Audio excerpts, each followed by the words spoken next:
Well, and welcome everyone. Thank you for joining us tonight. I'm Adam Cellini. Topping our news tonight, the Manatee County School District is asking voters to approve higher taxes to go towards education. The referendum will be voted on Tuesday, and according to one school board member, determine whether district teachers will be getting a raise or risk losing more faculty to higher paying school districts. ABC 7's Erica Jackson joins us now to share some of what's being said on both sides of this ballot initiative. Erica? All right, Adam, thank you. If the tax referendum gets approved, the average property owner will pay an extra $17 a month or a little over $200 per year.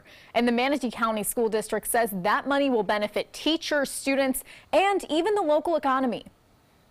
We are just trying to kind of follow the lead when it comes to academic excellence, and hopefully our voters will see that. The Manatee County School District is on the rise, with the Florida Department of Education giving them a B grade in 2017. Now, school board members are reaching for an A, like their neighbors in Sarasota County. With more money, they say students could get an extra half hour of class time. For a student in Sarasota County who has had that extra half hour in their K through 12 career as a student, they have received an extra school year worth of instruction. If you want to be like Sarasota, conduct yourself like Sarasota. Reconcile your bank accounts, stop wasting millions of dollars, and stop managing by crisis. Local attorney Garen Hoover has spent the last few months encouraging taxpayers to vote no to a countywide increase in taxes. Despite the district's agreement to give teachers and paraprofessionals raises and a higher starting salary for new teachers, he argues the hike is not in their best interest since the tax is in the form of a temporary supplement. What a great recruiting tool. Come work for us, and in 4 years we may take your pay away. But Kennedy says A-rated Sarasota County would face the same issue 16 years after the millage was first approved. He believes the extra mill for property taxes will have a positive ripple effect for Manatee County. Stronger schools means better property values. We're putting potentially $30 million of money back into the local economy. Now, you may remember voters approving a half-cent sales tax 2 years ago to benefit the Manatee County School District. But that money is for capital projects, while this vote for millage will go toward operations. The school board says those are two separate pots of money that cannot be mixed. Adam? All right, Erica, thank you very much. Well, according to the Manatee County School District, the cost of that special election will not be paid for with tax dollars. The money is instead coming from parent fees for after-school care.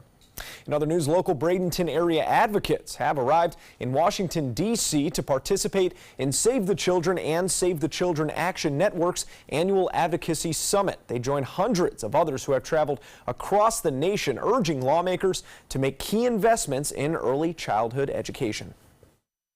When we go to Capitol Hill on Tuesday, we are prepared to speak to our Congress members to ask them to invest in children and invest in kids, and to oppose budget cuts, and to protect the funding for education programs. Now, Park added that they hope Congress will understand the importance of children the importance for children having quality education and invest in those kids.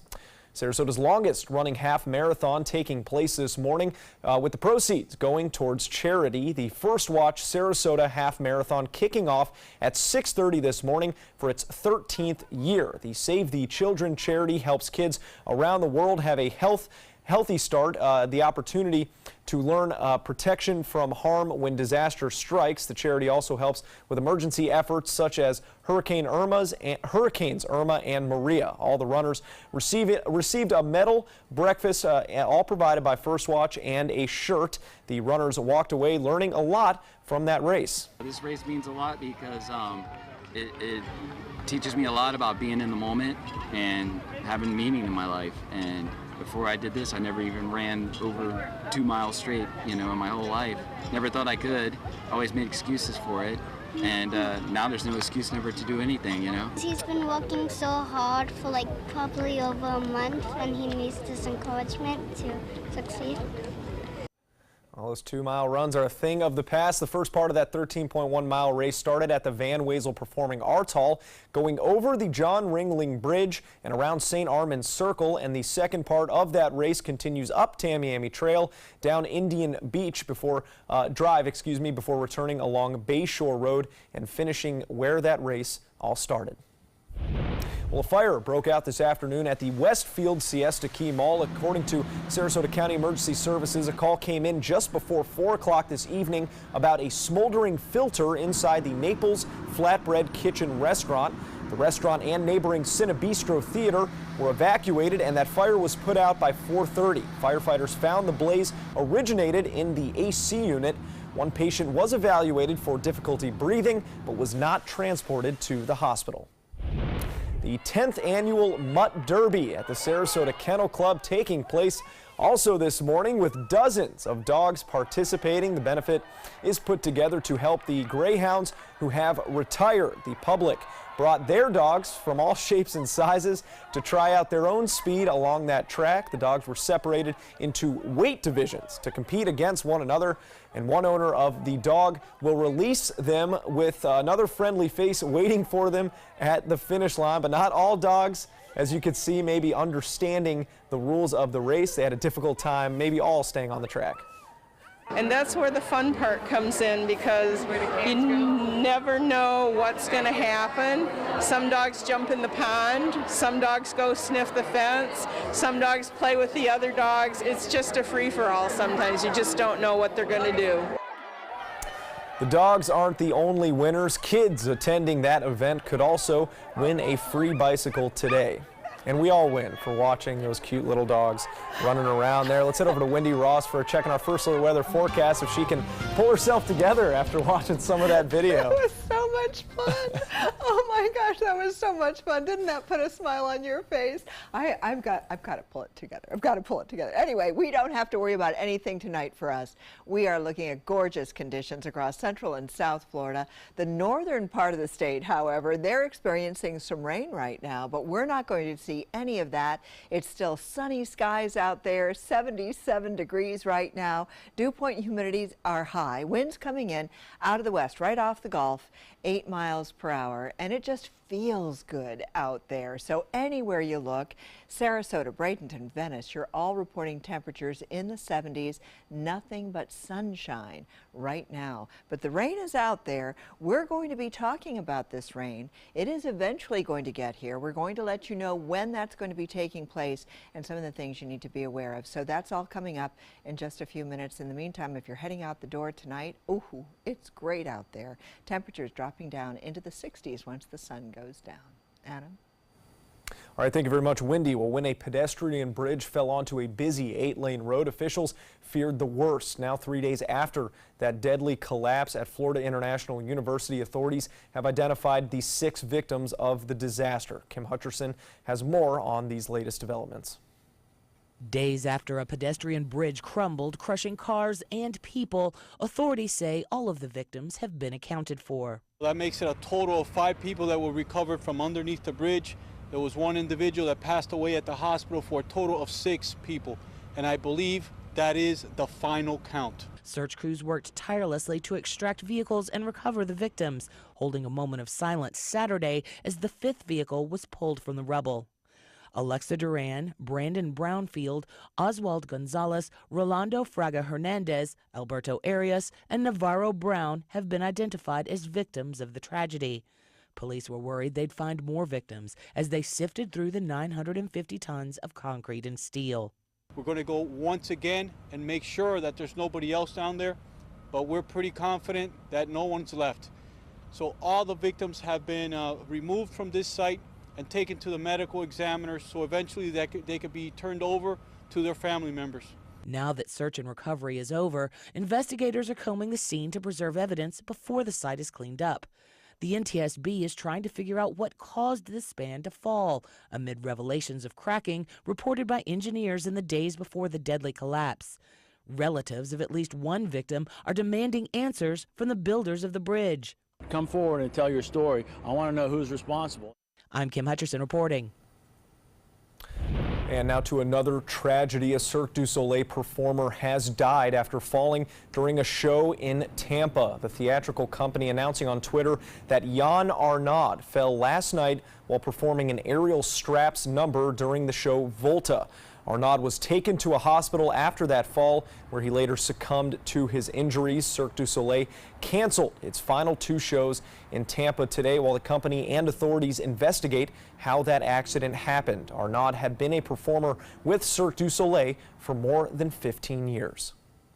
Still to come here on ABC 7, President Trump continues his attack towards special counsel Robert Mueller on his investigation on collusion between the Trump campaign and Russia for the 2016 presidential election. Plus, a candidate running for the House of Representatives drops out after his controversial comments about a Parkland survivor. We'll tell you what he said when we return.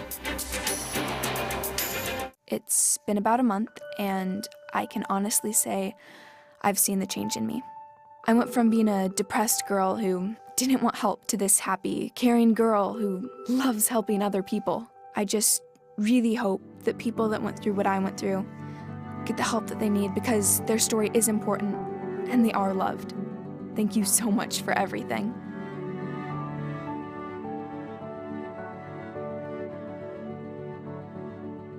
Monday at 4 on Suncoast View.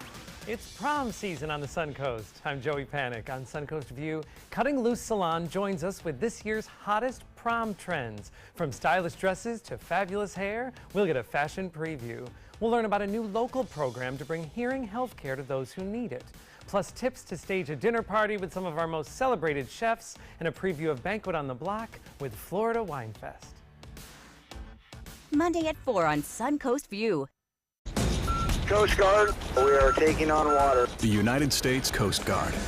They secure our ports and waterways, protect our environment, keep drugs away from our kids, and save lives.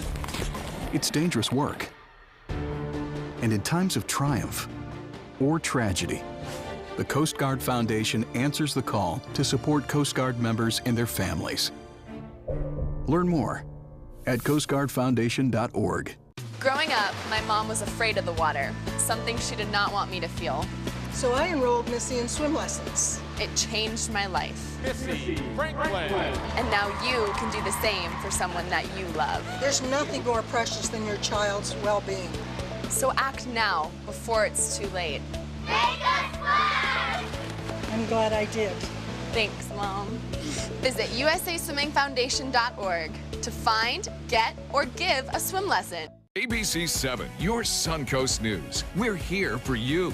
Watch ABC 7 wherever you are, on our live stream, on mysuncoast.com, on the ABC 7 My Suncoast app, powered by the Eye Associates, providing sight for life, featuring traffic maps and live radar, dining with recipes, and My Suncoast Restaurant Guide. Visit mysuncoast.com. Click on the Apps tab to download the ABC 7 My Suncoast app for Apple and Android. I'll be right back.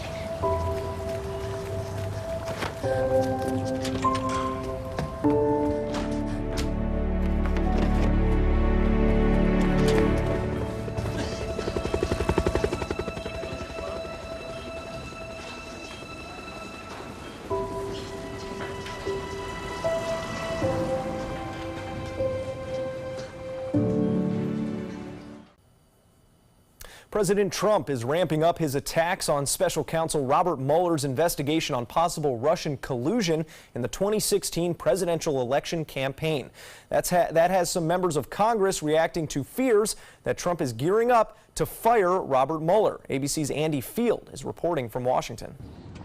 Donald Trump's motorcade on its way to a Virginia golf course. The president taking time off Sunday morning after questioning the impartiality of Robert Mueller's special counsel team. Tweeting, "Why does the Mueller team have 13 hardened Democrats, some big crooked Hillary supporters, and 0 Republicans, and yet there is no collusion?" The president repeatedly denying what Mueller is investigating, whether there was any alleged collusion between Trump's presidential election campaign and Russia. The Mueller probe should have never been started, and that there was no collusion and there was no crime. Witch hunt. The president's tweets and his legal team seizing on the Friday night firing of former Deputy FBI Director Andrew McCabe to make the case for shutting down the Russian investigation. Just hours after Attorney General Jeff Sessions fired McCabe, the president's lead attorney, John Dowd, called on Sessions' deputy Rob Rosenstein to follow his boss's, quote, brilliant and courageous example and shut down Robert Mueller's Russian collusion investigation. Some members of Congress now worried the president may be telegraphing his intentions to fire Mueller. I would hope that it would prompt all Democrats and Republicans in the House to pass an independent counsel law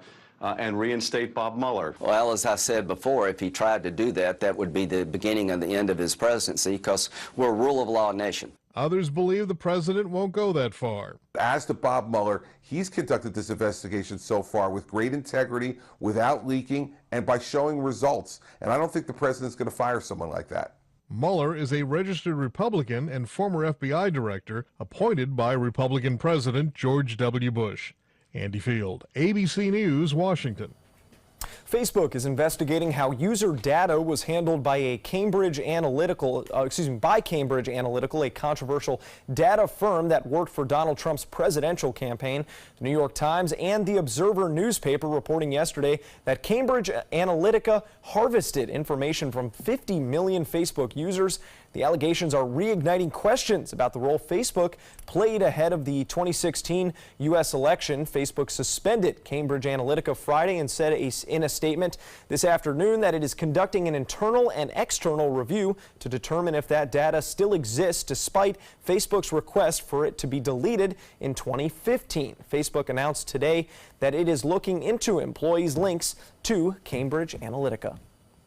A Republican candidate has dropped out of the race for Maine's House of Representatives after backlash arose over comments he made about two Parkland shooting survivors.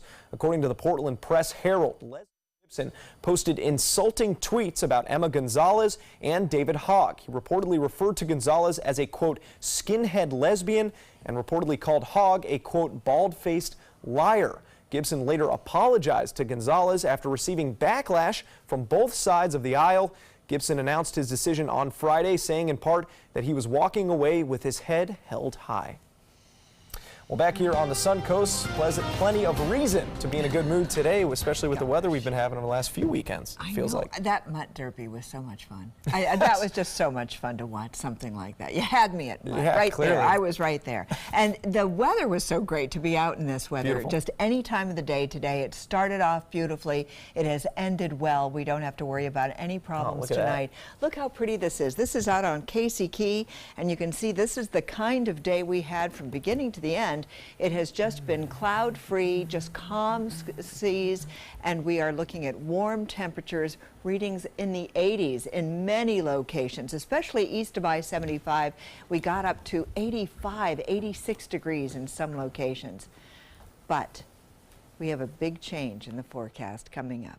So, on Monday, it is still going to be sunny, it is still going to be warm, but on Tuesday we have a cold front coming in, and there is the possibility of severe weather, and cooler temperatures are definitely going to be coming on through. So that's something we're going to have to be looking at over the next couple of days. And you can see here's the frontal system to our north right now. This frontal system is not going to be the one coming on through. It is producing, though, some rain showers over the Panhandle. They have not had it as nice as we have had it right here across the Suncoast.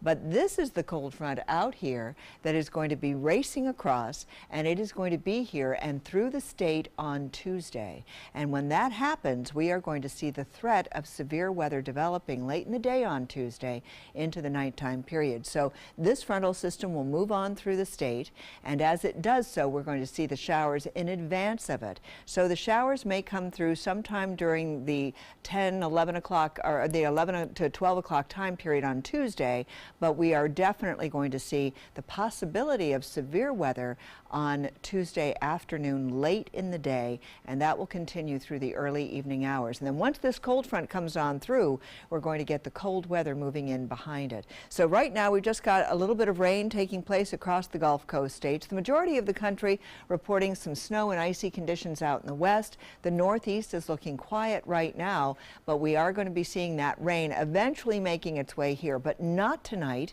and not tomorrow. So if you have outdoor plans on Monday, it's going to be a beautiful day. Tonight, we've got a little bit of cloud cover that may come on through, giving us partly cloudy skies for the nighttime period, but that rain stays north. We are not going to see rain, not here tonight. So this is the way it looks right now. We've got the showers over the northern part of the state. By Monday, during the latter part of the day, really during the overnight time period, it comes down a little farther to the south, but still not in our area. We're not going to see it Monday night. Tuesday is the day that we're going to get that front coming on through, and Tuesday is the day that we have the possibility of severe weather. So today, though, it was gorgeous. 78 degrees for the high, 55 for the overnight low. Right now, temperatures are in the 80s still. Myakka City, Arcadia, Wauchula in the mid-80s right now, but at the beaches we're much cooler, 70, 72 degrees at the beach.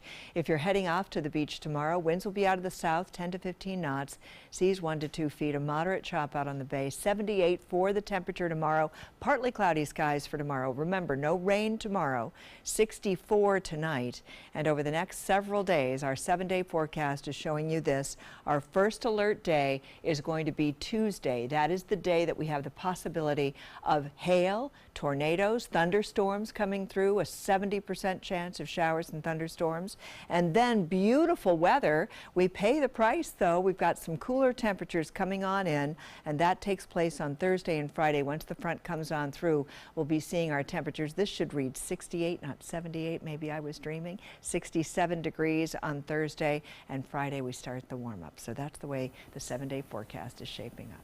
Adam? Now, sports.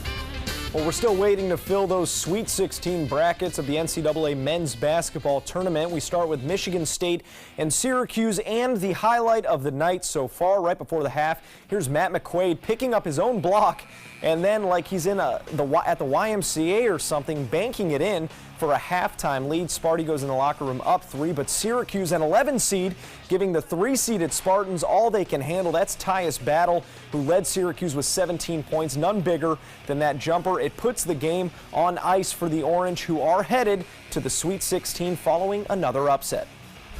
Florida State still in the tournament. They have to face number 1 seed, however, Xavier, if they hope to keep dancing. A win would mean revenge for the Seminoles, who were crushed by the Musketeers a year ago when the tables were turned and FSU was the higher seed. Now, as head coach Leonard Hamilton admits, Xavier is even more dangerous as a team. Get to the Sweet 16. They're a talented bunch. We knew that they got us last year, so it's in the back of our mind. We need to focus on the goal ahead. I think they're better than they were last year because they're older, more experienced. They have basically the entire team coming back. Tip-off is just a few hours away on TNT, and you can check back here at 11 for those highlights. Now switching gears to baseball, the Orioles hosting the Mets in front of a sold-out crowd today. Third baseman Danny Valencia had a home run and 2 RBIs, but the Birds fell a run short of a win. Pirates split up at home and on the road in Dunedin. At Lecom Park, Tyler Glasnow was stellar, striking out 6 in 5 innings of work, and Starling Marte paced Pittsburgh's offense against the Blue Jays, but both games ended in a loss, and the Rays finally find some offense at home in Port Charlotte. Chris Archer got the start for Tampa Bay. He gave up no runs and 2 hits over 5 innings of work. More to come here on ABC 7. Stay with us.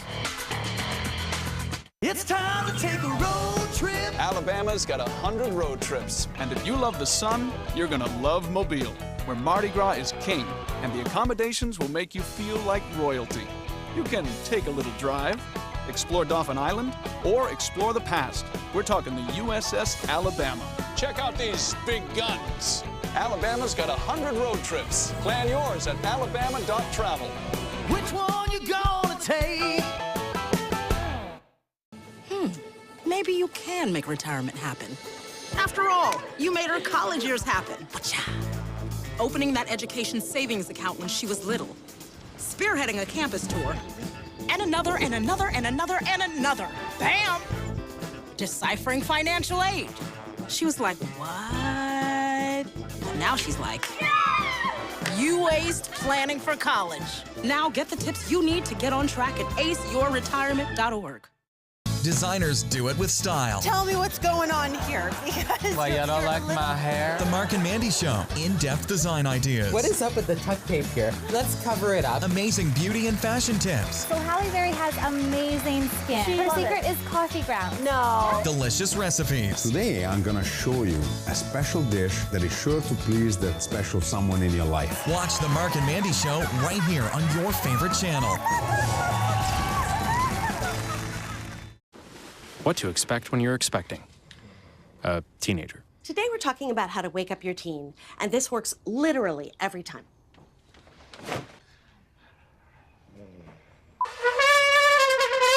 Good kisses. Good kisses. You heard how loud I heard. It wasn't you. Yeah. It was the... Is that bacon? You don't have to know it all to be a perfect parent. Thousands of teens in foster care will love you just the same. A promise was made. A promise that hit the beaches of Normandy. A vow that captured Iwo Jima. A contract that weathered Tet. A pledge that stormed the desert in Iraq. An IOU that braved IEDs in Kandahar. A promise was made to America's veterans. DAV fights to keep that promise, so all veterans and their families get the benefits and support they earned. For help, visit DAV.org. I witnessed him have 2 heart attacks in ICU. He went through seizures. We'd much rather have Aaron like this than dead. A lot of parents don't have that luxury. He can't talk. He can't walk.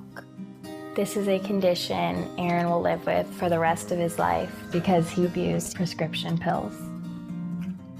Mind your meds. Learn more from the Partnership for Drug-Free Kids. Keep up with the Suncoast. Watch your favorite ABC7 shows on your streaming device. Welcome back and stay with us throughout the night. We are watching some weather that could affect your work week. Yes, it's going to be on Tuesday that we have to be concerned with that. It's our first alert day because we have the possibility of severe weather, but that's Tuesday. We still have a nice day on Monday and tonight. Every child follows a path in life. For many, that path will lead them to a door that gives them a place to grow, to learn, to belong. A place to forge their future. Because while many doors open, these doors transform. They did for us. Support your local boys and girls clubs. Great futures start here.